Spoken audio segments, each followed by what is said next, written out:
When I adopted Shadow, a big black Labrador with the gentlest eyes I'd ever seen, I was just looking for a companion. My work schedule was isolating, and I'd always wanted a dog, so Shadow seemed perfect. From the moment I brought him home, we were inseparable. He followed me everywhere, from room to room, tail wagging, always cheerful, but that cheerful, playful nature of his would change, and not in a way I'd ever expected. The first time it happened, I brushed it off as a random quirk. We were sitting in the living room late at night, me on the couch, and Shadow lying on the floor beside me. It was quiet, the kind of silence that feels heavy. Of nowhere, Shadow's ears perked up. He lifted his head, staring intensely at the far corner of the room, tried to follow his gaze, but there was nothing there, just the plain white wall and a bookshelf. Probably just heard something outside, I thought, trying to dismiss the unsettling feeling creeping up on me. But Shadow didn't break his gaze. His posture stiffened, his muscles tensing, and then he started to growl, a low, deep growl that resonated through the silent room. It wasn't the playful growl he used when we played tug of war. This was something different. It was filled with warning, almost as if he were afraid, but also defensive, like he was protecting me from something. "Shadow, come on, what's up?" I reached over to pet him, but he didn't react. His focus was so intense, locked on that empty corner, his body poised as if ready to pounce. It unnerved me, seeing my usually calm, gentle dog behave this way. Then, just as suddenly as he'd started, he stopped. He let out a whimper, ducked his head, and slowly crawled under the coffee table, his tail tucked between his legs. He didn't come out for the rest of the night. Despite my coaxing, I told myself it was nothing.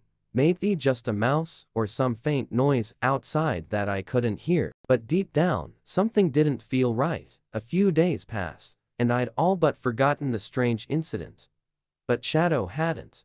He became restless, constantly looking over his shoulder, eyes darting around the room as if he were following something unseen. One night, I woke up to the sound of him pacing in the hallway outside my bedroom. I called out to him, but he didn't come. So I got up to check on him. I found him standing at the end of the hallway, staring at the empty darkness of the living room. His body was tense, his head lowered, and his fur stood on end. I whispered his name softly, but he didn't even flinch. His focus was so absolute, his gaze fixed on something I couldn't see. I moved closer, feeling a chill creep over me. Then, I heard it. A faint, almost imperceptible whisper. It was coming from the living room, from the exact spot Shadow was staring at. The sound was soft, like someone speaking just below the range of my hearing. I strained to make it out, but the words were distorted, incomprehensible. Shadow let out a low whine, backing up slightly, still never breaking his stare. I fumbled for the light switch, and as the room flooded with light, the whispering stopped. Shadow blinked, shook himself, and padded over to me as if nothing had happened, his tail wagging, his usual demeanor restored.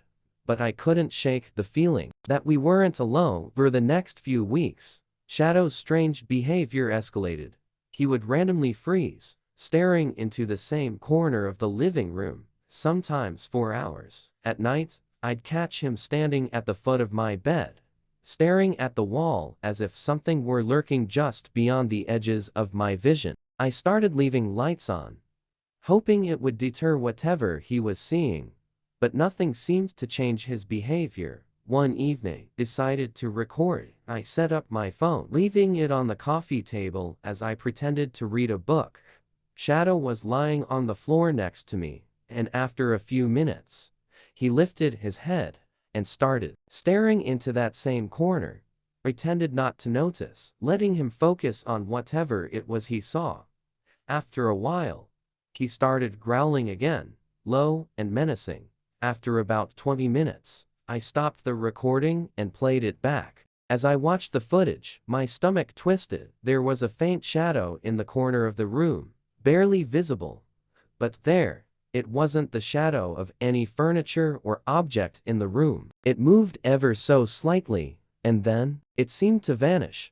I played the video over and over, trying to convince myself it was just a trick of the light. But the movement was undeniable. I deleted the video, deciding it was better not to keep it. I told myself it was just my imagination, that I was reading too much into it. But Shadow didn't stop. Every night, he'd growl, whine, or hide under the coffee table, always fixated on that same spot. Then came the night that changed everything. I was in bed, drifting off to sleep, when I heard Shadow barking in the living room, a frantic, desperate bark that jolted me awake. I ran out, heart pounding, and found him standing in front of the living room corner, his body rigid, barking furiously. But this time, he wasn't just barking at the corner, he was following something with his eyes. Something that was moving toward me. Backed up, feeling the chill of fear settle deep in my bones. Shadow's barks grew louder, more frantic, as if he were trying to protect me from whatever was approaching. And then I felt a cold, heavy pressure on my chest, like an invisible hand pressing down, suffocating me. Couldn't breathe, couldn't move. My vision blurred as the pressure intensified, and a wave of sheer terror washed over me. Shadow was barking wildly, his growls feral, desperate. I forced myself to focus on his voice, to reach out to him, and just as suddenly as it had started, the pressure vanished. I collapsed onto the floor, gasping for breath. Shadow ran over, nuzzling me, his eyes filled with concern. I held him close, feeling his warmth, his steady presence grounding me in reality. But I know then that whatever he'd been seeing was real, and it had just tried to hurt me. That was the last night I stayed in that house. I packed up my things, called a friend to help, and moved out the next day. I didn't care if it sounded crazy. I couldn't stay there anymore. Shadow, too, seemed relieved as we left. He never growled at empty corners again, and his old, cheerful self slowly returned. To this day, I don't know what it was that haunted us in that house, but I know it was real. Shadow saw it before I ever could, and he tried to protect me, warning me in every way he could. Sometimes, I'll catch him staring at empty spaces. But it's different now, just curiosity, not the intense, fearful fixation he had in that house. I'll never forget the cold touch of that invisible hand, the whispering voices, the shadows that seemed to move with a life of their own. And whenever Shadow barks into the darkness, I can't help but wonder if he's seeing something that my eyes still can't, something that, for my own peace, I'd rather never see. After moving out of that house, I tried to put the experience behind me. I told myself that whatever it was, whether a ghost, a shadow, or just my imagination, was tied to that place, and as long as we stayed away, Shadow and I would be fine.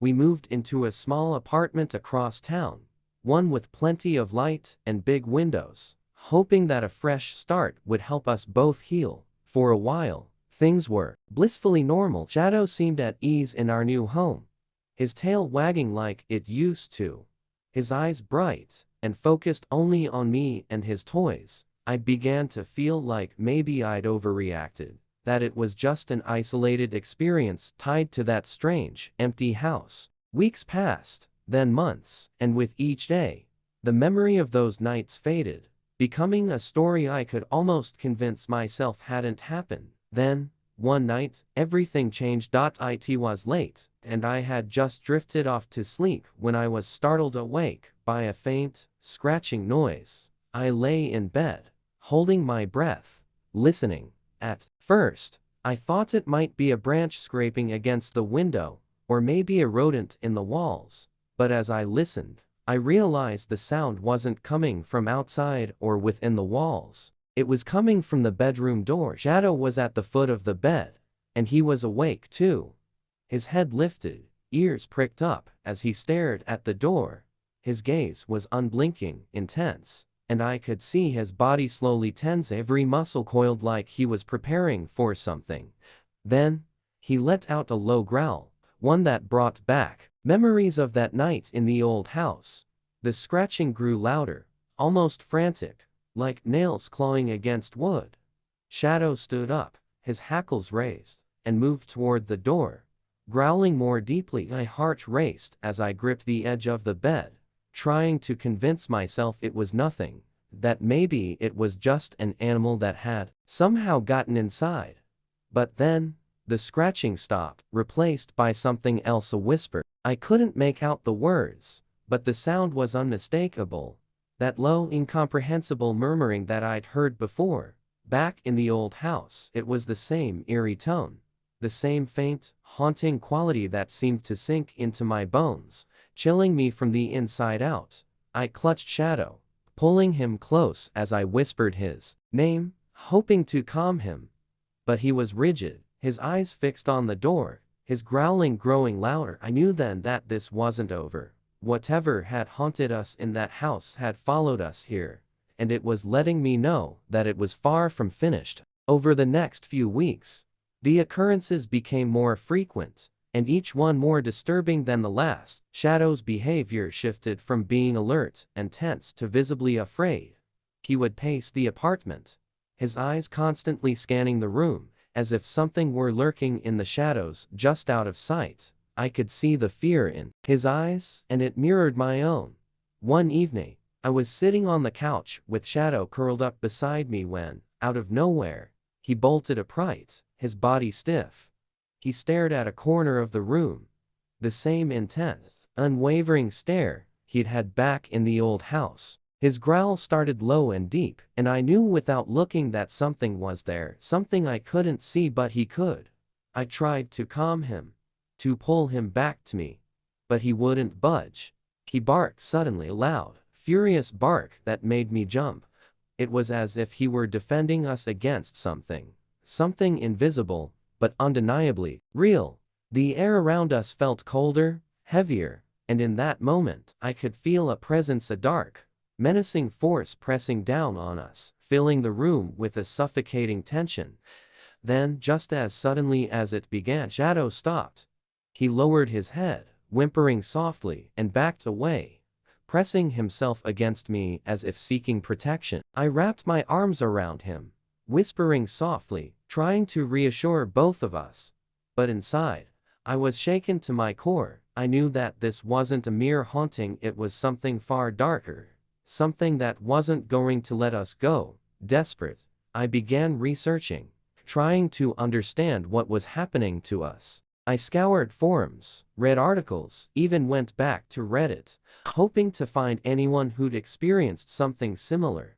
I read about animal sensitivity to spirits, about hauntings, possessions, curses, anything that might explain why this entity had attached itself to us, and how to get rid of it. One night, I found a post from someone who'd experienced a similar situation, describing how their dog had sensed an unseen presence that eventually became violent. The post mentioned cleansing rituals, sage, and prayers. I felt a spark of hope. Maybe this was the answer. Maybe I could finally rid us of this darkness. The next day I bought sage and performed a cleansing ritual, moving through each room, reciting the words I'd found online. Shadow followed me, his body tense, his gaze shifting around the room as if watching something invisible retreating into the shadows. I felt a glimmer of relief, a sense of control returning to me as the smoke filled the air, hoping it would drive away whatever was haunting us. For a few days, things seemed normal. Shadow was relaxed again, his usual cheerful self, and I began to believe that maybe, just maybe, we'd put this nightmare behind us. But then, one evening, I noticed a smell. It was faint at first, but unmistakable, a sickly, decaying odor that seemed to seep from the walls. Shadow noticed it too, his nose twitching as he sniffed the air, his ears flattening in fear. The smell grew stronger, filling the apartment, overwhelming my senses. Shadow started barking at the walls, his bark desperate and terrified, his body rigid as he backed away from the smell.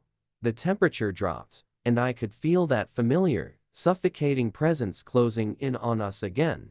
The sage. The cleansing, it hadn't worked. Whatever this was, it was stronger, more determined than ever. That night was the worst yet. I woke up in the middle of the night to the sound of scratching not at the door this time, but at the walls.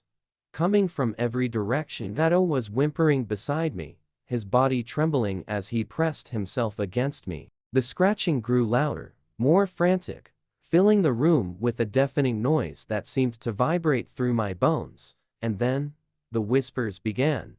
They were louder now, more distinct, almost intelligible. They sounded like multiple voices, overlapping, murmuring words I couldn't understand.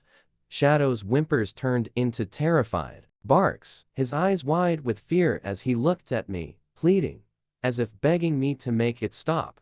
I tried to calm him, to calm myself, but the fear was overwhelming. The room felt darker, as if the shadows were closing in, swallowing the lights. I could feel the presence, stronger than ever, a cold, malevolent force that seemed to wrap itself around me, squeezing the air from my lungs. In a desperate attempt, I grabbed Shadow's leash, pulled him close, and bolted out of the apartment. We didn't stop running until we were outside, standing in the cold night air, both of us gasping for breath. I looked down at Shadow, his eyes wide, his body still trembling, and I knew we couldn't go back.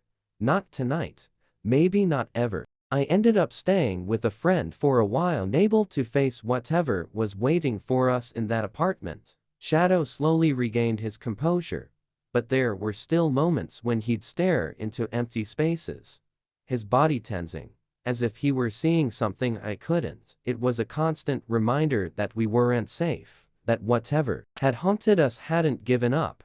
After weeks of search, I finally found a priest who specialized in exorcisms and blessings. I told him everything: the haunting in the old house, the strange behavior Shadow exhibited, the presence that seemed to follow us wherever we went. He listened, quiet, nodding, his expression grave.